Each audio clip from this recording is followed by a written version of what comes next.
आप सभी का बहुत बहुत स्वागत है।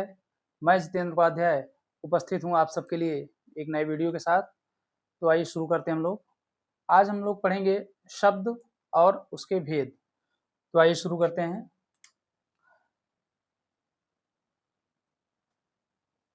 शब्द शब्द को पढ़ने से पहले हम लोग वर्ण की चर्चा कर लेते हैं।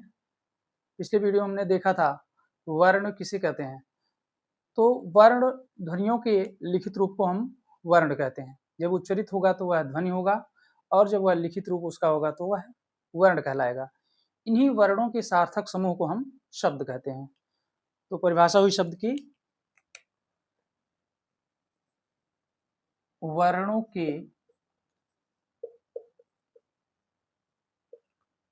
सार्थक समूह को शब्द कहते हैं।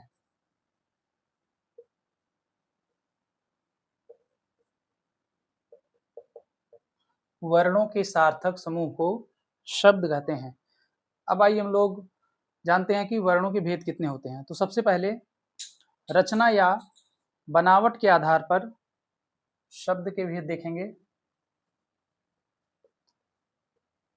रचना या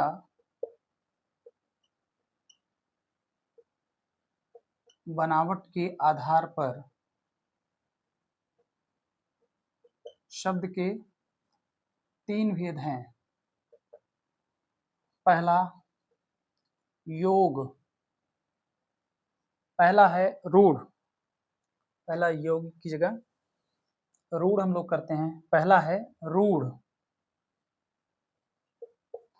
दूसरा यौगिक और तीसरा है योग रूढ़।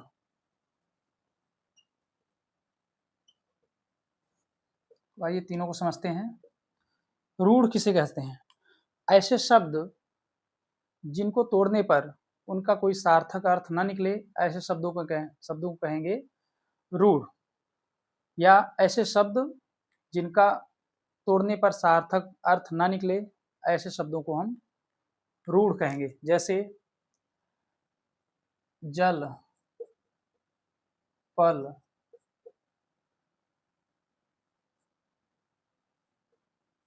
आकाश, नभ। तो इन शब्दों को तोड़ने पर इनका अर्थ जो था वह बदल गया और वह अर्थ ना निकले, तो ऐसे शब्दों को कहेंगे हम रूढ़। दूसरा है यौगिक। यौगिक का अर्थ है दो शब्द मिलकर जब एक नया शब्द बनाए तब ऐसे शब्दों को कहेंगे यौगिक। जैसे रेलगाड़ी, रसोई घर। तो दो शब्द मिलकर एक शब्द बना रहे हैं, ऐसे शब्दों को हम कहेंगे यौगिक। और तीसरा है योग रूढ़। जब रूढ़ और यौगिक मिलकर के एक नया शब्द बनाए तब ऐसे शब्दों को हम योग रूढ़ कहेंगे। और खास बात यह है कि योग और रूढ़, यौगिक और रूढ़ दोनों शब्द अपना अपना अर्थ छोड़ करके एक नए अर्थ की प्रतीत कराते हैं, वहां पर योग रूढ़ होगा। जैसे गजानन, चंद्रशेखर,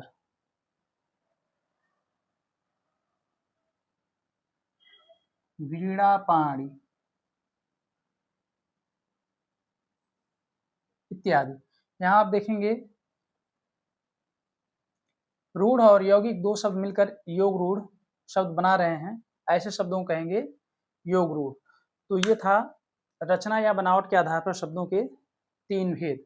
अब हम लोग दूसरा देखते हैं, रूप या प्रयोग के आधार पर शब्दों के भेद। रूप या प्रयोग के आधार पर शब्दों के भेद।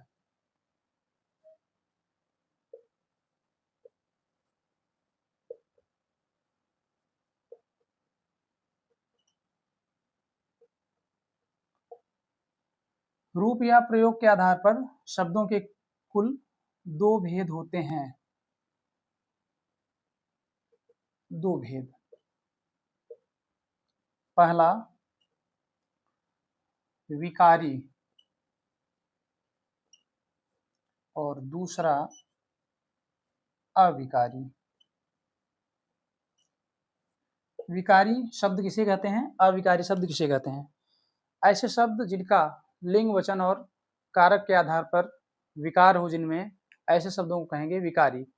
पिछली कक्षा में हम संज्ञा, सर्वनाम, क्रिया विशेषण इनको और अव्ययों को भी हमने पढ़ा था। तो इन्हीं में विकारी और अविकारी शब्द हैं। जैसे संज्ञा,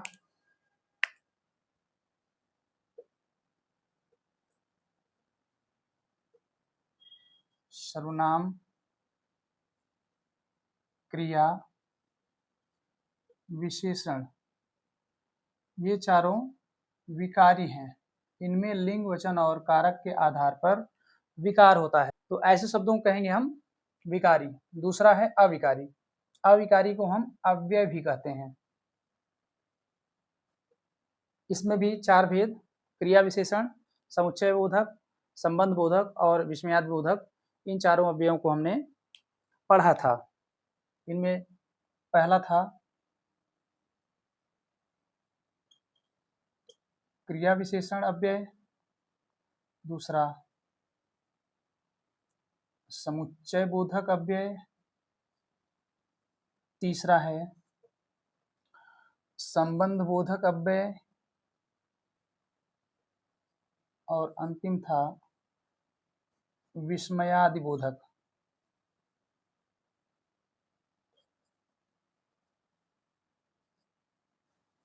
तो ये रूप के आधार पर दो भेद, विकारी और अविकारी।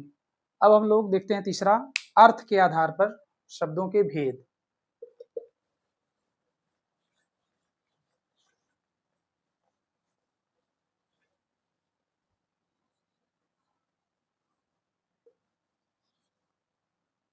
अर्थ के आधार पर शब्दों के भेद।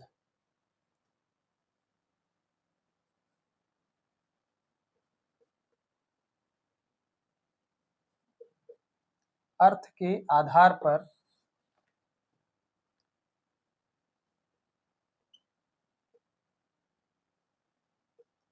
शब्दों के कुल चार भेद हैं। पहला एकार्थी, दूसरा अनेकार्थी,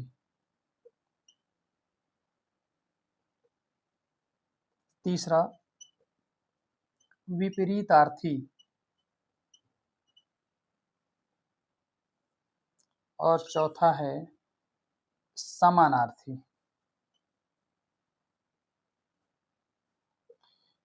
इनको हम जानते हैं।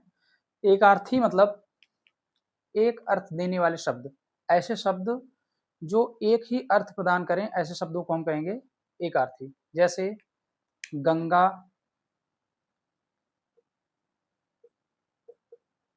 पटना, मोहन, लाल। तो ऐसे शब्द जो एक ही अर्थ प्रदान कर रहे हैं, ऐसे शब्दों को कहेंगे एकार्थी। दूसरा है अनेकार्थी, ऐसे शब्द जो अनेक अर्थ प्रदान करें। जैसे कर एक शब्द है, कर के तीन अर्थ: टैक्स, किरण, सूर्य की किरणों को कर, हाथ। इसी तरह कनक, कनक एक शब्द है, इसके भी धतूरा, सोना। तो जब एक शब्द अनेक अर्थ देने लगे तो ऐसे शब्दों को हम कहेंगे अनेकार्थी। तीसरा है विपरीतार्थी, ऐसे शब्द जो विपरीत अर्थ दें, विलोम, इनको हम कहेंगे विलोम भी, इनको हम कहते हैं विलोम। ऐसे शब्द जो विपरीत अर्थ दें, ऐसे शब्दों को कहेंगे विलोम। जैसे आदि का अंत, अथ का इति, तो विलोम, और अंतिम है समानार्थी। समानार्थी को हम कहते हैं पर्यायवाची।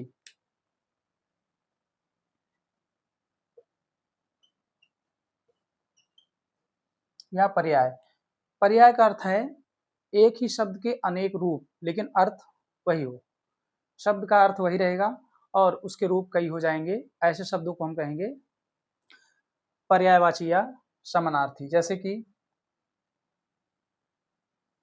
गगन, नभ, अंबर, शून्य, व्योम, ये सब आकाश के पर्याय हैं।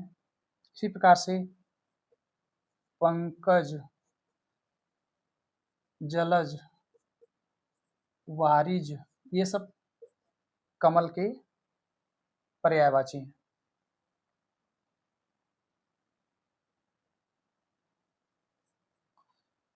तो ऐसे शब्दों को हम कहेंगे समानार्थी या पर्यायवाची। तो ये थे अर्थ के आधार पर शब्द के 4 भेद। अब अंतिम है इतिहास या स्रोत के आधार पे शब्दों के भेद। इतिहास या स्रोत के आधार पर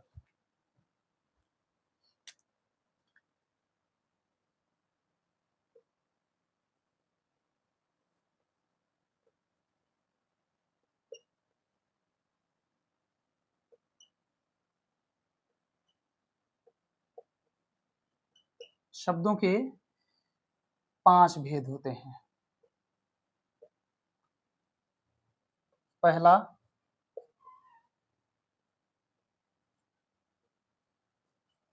तत्सम, दूसरा तद्भव, तीसरा देशज, चौथा विदेशज और अंतिम है संकर। तो आइए सबको समझते हैं। तत्सम, तत् का मतलब होता है उसके, सम मतलब समान, किसके, संस्कृत के, संस्कृत के समान लगने वाले शब्दों को हम कहेंगे तत्सम। जैसे अच्छी,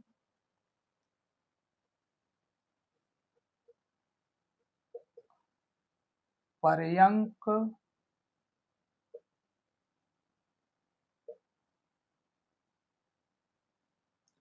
कदली,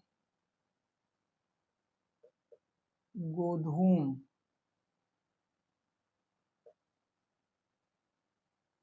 तो ये सब संस्कृत के समान शब्द लग रहे हैं, ऐसे शब्दों को हम कहेंगे तत्सम।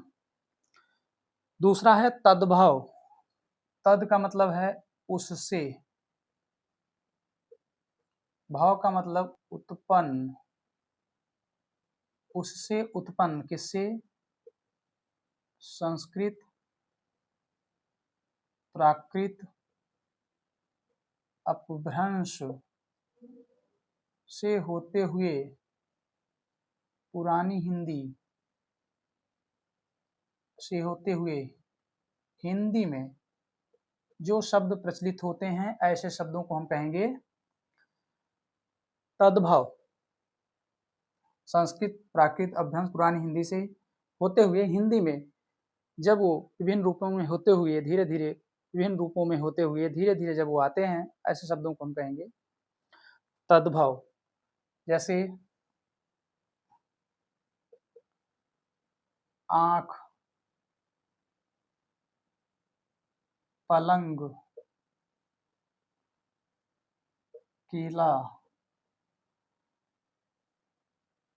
गेहूं, तो ऐसे शब्द जो एक प्रकार से तत्सम से ही विकृत होकर प्रयोग होते हों, ऐसे शब्दों को हम कहेंगे तद्भव। तीसरा है देशज। देशज का अर्थ है क्षेत्र विशेष में प्रयुक्त होने वाले शब्द। प्रत्येक क्षेत्र में कुछ उस क्षेत्र के विशेष शब्द होते हैं, उनको हम कहेंगे देशज। जैसे लोटा, बाल्टी, चंदन, बड़ेर।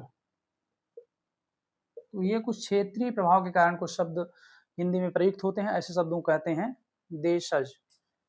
अगला है विदेशज। विदेशों से आए हुए शब्द जो कि हिंदी के शब्द नहीं हैं, वो विदेशी भाषाओं से हिंदी में प्रयुक्त होते हैं, लेकिन हिंदी ने उसे स्वीकार कर लिया है, ऐसे शब्दों को कहेंगे विदेशज। जैसे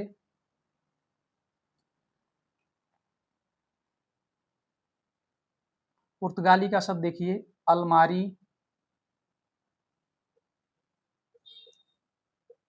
तौलिया, गोभी।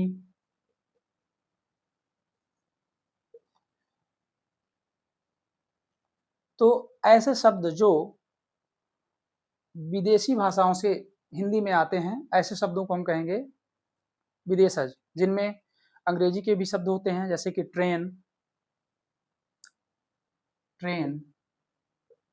बहुत सारे अंग्रेजी के शब्द हैं। तो अंग्रेजी के शब्द हो गए, पुर्तगाली हो गई, अरबी, फारसी, उर्दू और चीनी। इसी प्रकार से अन्य बहुत सारी विदेशी भाषाओं के शब्द जो हिंदी में आकर प्रयुक्त होने लगे, ऐसे शब्दों को हम कहेंगे विदेशज। और अंतिम है संकर। संकर का मतलब है जब दो विभिन्न तत्सम, तद्भव, देशज, विदेशज मिल करके एक शब्द बनाएं, एक नया शब्द बनाएं, ऐसे शब्दों को हम कहेंगे संकर। मिश्रित रूप में दो अलग अलग शब्द जब मिलकर एक मिश्रण बने, तब वहां पर होगा संकर। जैसे रेलगाड़ी, यहाँ पर रेल इंग्लिश, गाड़ी हिंदी। रसोई घर,